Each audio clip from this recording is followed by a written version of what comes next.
మరోసారి కాపు కాకరేగుతోంది. జనసేన అధినేత పవన్ కళ్యాణ్ కు కాపు ఉద్యమ నేత ముద్రగడ పద్మనాభం ఘాటు లేఖ రాశారు. తెలుగుదేశం పార్టీతో పొత్తు నేపథ్యంలో 80 అసెంబ్లీ స్థానాలు 2 ఏళ్ల సీఎం పదవి పవన్ అడగాల్సిందని ముద్రగడ తేల్చి చెప్పారు. జనసేన పోటీ చేసే 24 మంది కోసం నా అవసరం రాకూడదని కోరుకుంటానని తేల్చి చెప్పారు. చంద్రబాబు జైల్లో ఉన్నప్పుడు ఆయన పరపతి పెంచడానికి పవనే కారకులు అన్నారు. పవన్ నన్ను కలవాల్సిందని, కానీ ఆయన కలవలేదని, నా దగ్గరికి వచ్చి ఉంటే సీట్ల సర్దుబాటుపై సలహా ఇచ్చి ఉండేవాడేనని చెప్పుకొచ్చారు. తాను ఎటువంటి ఫలితం ఆశించని సేవ పవన్తో చేయించాలని అనుకున్నట్లు కూడా తెలిపారు. ముద్రగడ లేఖ ఇప్పుడు వైరల్ గా మారుతోంది. ముద్రగడ వైసీపీలో చేరుతారని బలమైన చర్చ నడిచింది. అయితే ముద్రగడ ఆశిస్తున్న సీట్ల విషయంలో జగన్ పెద్దగా మొగ్గు చూపలేదు. ఆయనకు కానీ కుటుంబ సభ్యులకు కానీ సీట్లు ప్రకటించలేదు. దీంతో జనసేనతో పాటు టీడీపీ నాయకులు ముద్రగడను కలిశారు. జనసేన నాయకులైతే త్వరలో ముద్రగడతో పవన్ భేటీ అవుతారని చెప్పుకొచ్చారు. ముద్రగడ జనసేనలో చేరడం ఖాయమని కూడా పెద్ద ఎత్తున ప్రచారం జరిగింది. అయితే ఇది జరిగి నెలలు గడుస్తున్నా పవన్ మాత్రం ముద్రగడను కలవలేదు. మరోవైపు పొత్తులో భాగంగా జనసేనకు కేవలం 24 అసెంబ్లీ స్థానాలు, 3 పార్లమెంటు స్థానాలు కేటాయించడంపై కాపు సామాజిక వర్గంలో ఆగ్రహం ఉంది.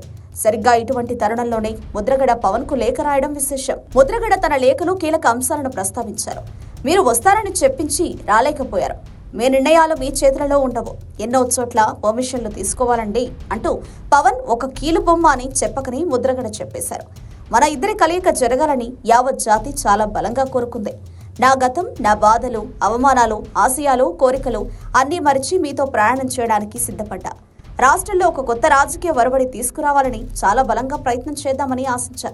మీరు అదే ఆలోచనలో ఉన్నారని నమ్మారు. కానీ దురదృష్టవశాత్తు నాకు మీరు అవకాశం ఇవ్వలేదు. చంద్రబాబు జైల్లో ఉన్నప్పుడు మొత్తం టీడీపీ క్యాడర్ బయటకు రావడానికి భయపడింది. ఇళ్లకే పరిమితమయ్యారు. అటువంటి కష్టకాలంలో తమరు జైలుకు వెళ్లి వారికి భరోసా ఇవ్వడం అన్నది సామాన్య విషయం కాదు. చరిత్ర తిరగరాసినట్టయింది. వారి పరపతి విపరీతంగా పెరగడానికి ఎవరు ఎన్ని చెప్పినా మీరే కారకులని వల్లగుద్ది చెప్పగలను. గౌరవ ప్రజలు ఇంచుమించుగా అందరూ మిమ్మల్ని ఉన్నత స్థానంలో చూడాలని తహతహలాడారు. పవర్ షేరింగ్ కోసం ప్రయత్నం చేసి అసెంబ్లీ సీట్లు 80, 2 సంవత్సరాలు ముఖ్యమంత్రిగా ముందుగా మిమ్మల్ని చేయమని కోరి ఉండాల్సింది. ఆ సాహసం మీరు చేయలేకపోవడం చాలా బాధాకరం. 40 సంవత్సరాల రాజకీయ జీవితంలో డబ్బు కోరడం కానీ, పదవుల కోసం పెద్ద నాయకుల గుమ్మాల వద్ద పడిగాపులు కాయడం కానీ చేయలేదు. భగవంతుణ్ణి ఆ పరిస్థితి రాకుండా చేయమని తరచూ కోరుకుంటున్నా.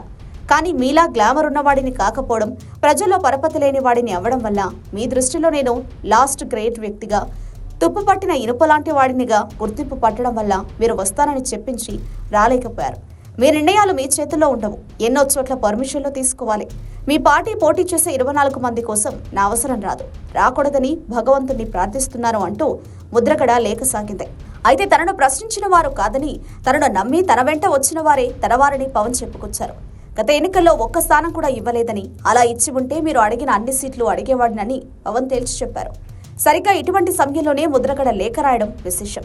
అయితే ఇప్పటికే వైసీపీ ముద్రగడను పట్టించుకోకపోవడం, ఇప్పుడు కలుస్తానన్న పవన్ కూడా ఆయనను కలవలేకపోవడంతోనే ముద్రగడ లేఖ రాసినట్లు తెలుస్తోంది.